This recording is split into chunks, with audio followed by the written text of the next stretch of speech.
السلام عليكم ورحمة الله وبركاته. الحمد لله وكفى وسلام على عباده الذين اصطفى. أما بعد فقد قال الله تبارك وتعالى في القرآن المجيد: فأعوذ بالله من الشيطان الرجيم. بسم الله الرحمن الرحيم. ومن الناس من يشتري لهو الحديث. صدق الله العظيم. محترم و معزز حضرات حضرات، مشفق و مربی اساتذہ اکرام اور گلشن معانی کے نوش و ممتع پھولوں، باطل طاقتیں، باطل تحریکیں اور دجالی نظام کس طرح سے ہماری نئی نسل کو تباہ کرنے میں مشغول ہے، ہم اس کا صحیح اندازہ نہیں لگا سکتے۔ اس کے نیٹ ورک اتنا پاورفل ہے کہ ہمارا اس کے احاطے سے باہر نکلنا نہایت ہی دشوار اور امپاسبل ہے۔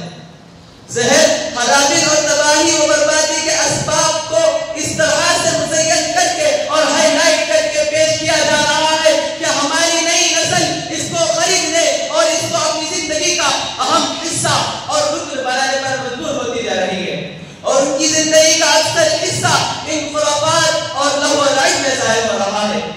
اور دنیا کے تمام ترقیات کو اسی میں منحصر سمجھ رہی ہے۔ میرے عزیز ساتھیوں، باطل طاقتیں اور دجالی نظام کا ایک اہم مشن یہ ہے کہ ان نودبیدہ گنچوں کے ذہن و دماغ پر اس طور پر محنت کی جائے کہ ان کے اندر سے صحیح سوچنے کی صلاحیت اور صحیح سمجھنے کی طاقت مفقود ہو کر رہ جائے، انقلابی مزاج باقی نہ رہے۔ اس کے لیے انہوں نے بہت ساری اسکیمیں چلائی، ان میں فیس بک، ٹویٹر، واٹس ایپ اور انسٹاگرام وغیرہ کو ایک امتیازی حیثیت حاصل ہے، اور یہ ان چیزوں کو فقط اس وجہ سے عام کر رہے ہیں کہ اس کا منہمک ہو کر وہ طلبا جو مستقبل کے چراغ ہیں اپنے مقصد سے ہٹ جائے، اپنے مقصد سے ناکام ہو جائے، ان کی علمی سطح محدود ہو کر رہ جائے، ان کی سوچ و فکر مفقود ہو کر رہ جائے۔ کیونکہ اگر یہ علم کے بلند معیار پر ہوں گے، اعلیٰ درجے پر ہوں گے، تو ان کی سوچ بھی بلند ہوگی، ان کے ارادے بھی بلند ہوں گے، پھر یہ شاہین کا جگر رکھیں گے، اور جب کبھی ماضی کی طرف دیکھیں گے تو ان کا گمشدہ سرمایہ ان کے ہاتھ لگ جائے گا، اور انہیں یہ بات یاد آ جائے گی کہ وہ ہم ہی تو تھے جنہوں نے دریا پر گھوڑے دوڑا دیے تھے، وہ ہم ہی تو تھے جنہوں نے قیصر اور کسریٰ کے کنگن چھین لیے تھے، وہ ہم ہی تو تھے جنہوں نے دنیا کی سپر پاور کی اینٹ سے اینٹ بجاتی تھی، وہ ہم ہی تو تھے جن کی آواز پر جنگل کے درندوں نے جنگل خالی کر دیا تھا، وہ ہم ہی تو تھے جنہوں نے بربر قوم پر تسلط قائم کیا تھا، وہ ہم ہی تو تھے جنہوں نے اندلس میں اپنا پرچم لہرائے تھے، وہ ہم ہی تو تھے جنہوں نے ہندوستان میں 800 سال تک اپنی عظمت و ثروت کا ستم اٹھایا تھا، وہ ہم ہی تو تھے جنہوں نے سارے عالم میں اسلام کا ڈنڈا بجایا تھا۔ میرے بھائیوں، آج ہم کیوں ذلیل و خوار ہو رہے ہیں؟ آج ہم کیوں دوسروں کی غلامی کر رہے ہیں؟ لہذا پھر کیا ہوگا؟ ان کے اندر خالد بن ولید کی جنگ مہارت، حیدر کرار کی شجاعت، صلاح الدین ایوبی کی ایمان فراست، طارق بن زیاد کا عزم مصمم، محمود غزنوی کی غیرت جاگ اٹھے گی اور دنیا کا رخ بدل دے گی۔ حضرات، اسی لیے اس قسم کے ذرائع پیدا کیے جا رہے ہیں کہ اس کی مدد سے نئی نسل کے اذہانوں کو انقلابی سوچ و فکر سے معذور کر دیا جائے اور انہیں اپاہج کر دیا جائے،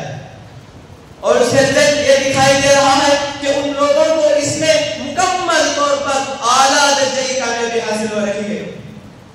اور ہماری نسل نو بہت آسانی سے اس کا شکار ہوتی جا رہی ہے۔ اور اب صورتحال یہ ہے کہ اسکولوں کالج میں تعلیم حاصل کرنے والے مدارس اسلامیہ کے اسٹوڈنٹ، ٹیچر و اساتذہ تمام کے تمام ان خرافات میں اس طرح منہمک ہو چکے ہیں گویا اپنی زندگی کی کامیابی کا دارومدار اسی پر سمجھ بیٹھے ہیں، اسی پر لٹریچر لکھے جا رہے ہیں، مقالے لکھے جا رہے ہیں، مضمون نگاری کی جا رہی ہے، اور اپنی علمی صلاحیتوں کا اظہار کیا جا رہا ہے۔ گلشن معارف کے اندریبوں صرف ذہنی طور پر کمزور کر دینا ہی نہیں بلکہ جسمانی طاقت و قوت سے بھی محروم کر دینا ان کا عین مقصد ہے، اس لیے کہ قوم کی طاقت جوانوں سے ہوتی ہے، جس قوم میں جوان نہ ہو وہ قوم مردہ ہے، لہذا جوانوں سے جوانی چھین لی جائے تاکہ ان کے اندر اگر آفاق کی سوچ پیدا ہو بھی جائے، اقابر و بیدر ہو بھی جائے، تب بھی فورم کی مرغیوں کی طرح چلانے کے سوا کسی چیز پر قادر نہ ہوں گے، چیلنجوں کا سامنا کرنے کی ہمت نہ ہوگی، اور ہم جب چاہیں جسے چاہے لقمہ تک بناتے جائیں۔ کوئی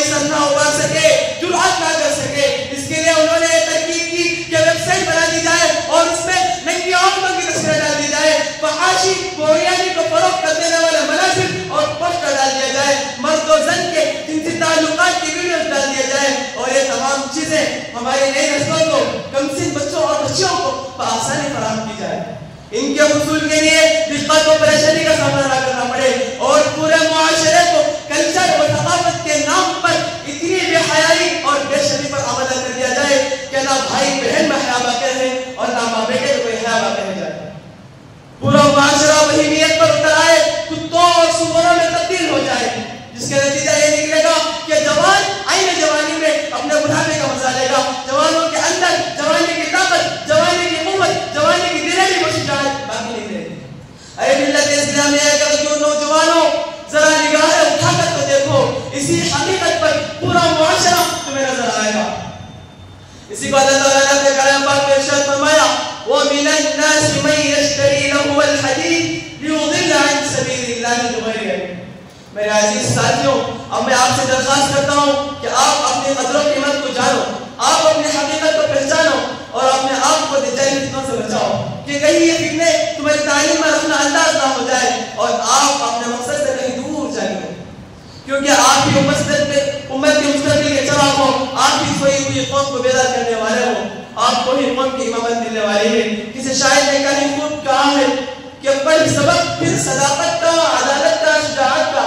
پڑھ سبق پھر صداقت کا، عدالت کا، شجاعت کا، لیا جائے گا تو جسے کام دنیا کی امامت کا۔ میری اس باتوں پر اپنے تقریر کو ختم کرتا ہوں۔ وآخر دعوانا الحمدللہ رب العالمین۔ السلام علیکم ورحمۃ اللہ وبرکاتہ۔